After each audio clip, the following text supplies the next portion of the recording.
Koichi और इमागा से breakup करते हैं और इमागा से इस ब्रेकअप से काफ़ी हर्ट होता है और वो कोइची को थप्पड़ मारता है और इसके बाद वो फूट फूट कर रोने लगता है। कोइची इमागा से को कहता है अब तुम आज़ाद हो, तुम मेरी वजह से और दर्द नहीं झेलोगे।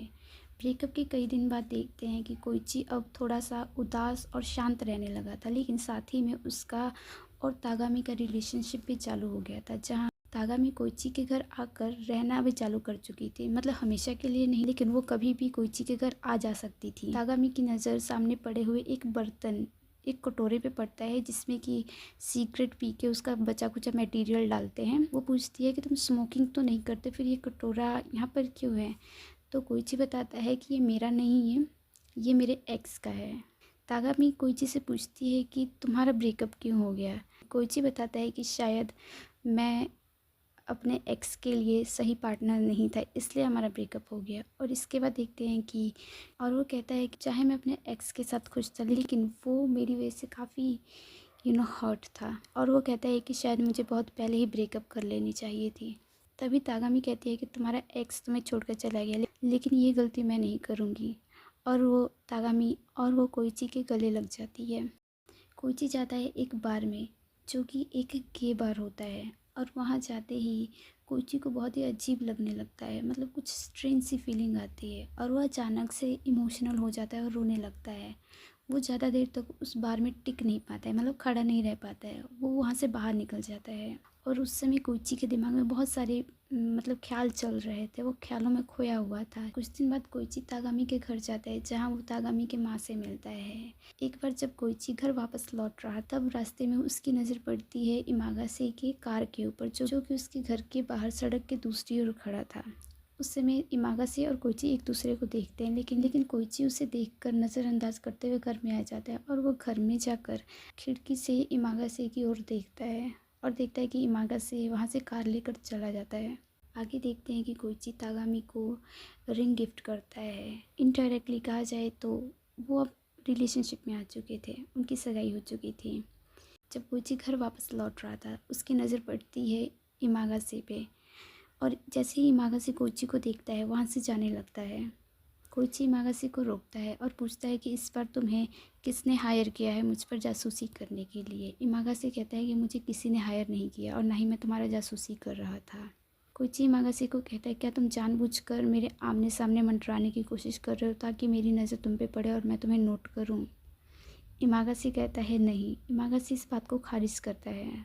तभी कोइची उससे कहता है कि अब तक तो तुम्हें पता भी लग गया होगा, लेकिन मैं तुम्हें बताना चाहता हूँ, लेकिन मैं खुद तुम्हें बताना चाहता हूँ कि बहुत जल्द मैं शादी करने जा रहा हूँ तागामी से।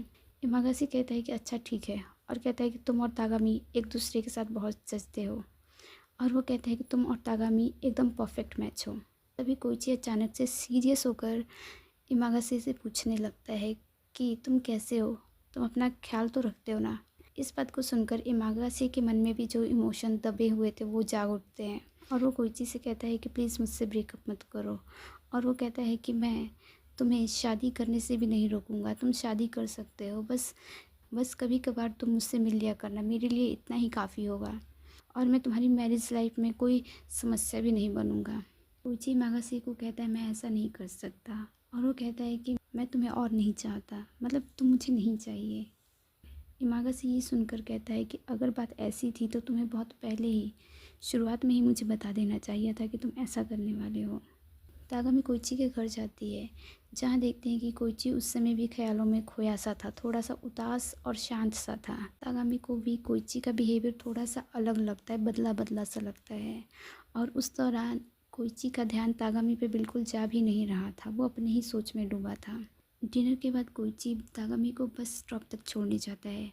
वापस लौटते समय वो इमागासे के पास जाता है और वो इमागासे को बताता है कि तागामी अब जा चुकी है। इसके बाद देखते हैं कि इमागासे और कोइची एक साथ रात बिताते हैं, मतलब इंटीमेट होते हैं। आगे कोइची इमागासे को कहता है कि वो तागामी के साथ ब्रेकअप कर लेगा। इमागासे उससे पूछता है कब। कोइची बताता है कल, कल मैं उसके साथ ब्रेकअप कर लूँगा। इमागासे को कोइची की बातों पर विश्वास नहीं होता है और वो कहता है मुझे नहीं लगता कि तुम ऐसा कर पाओगे।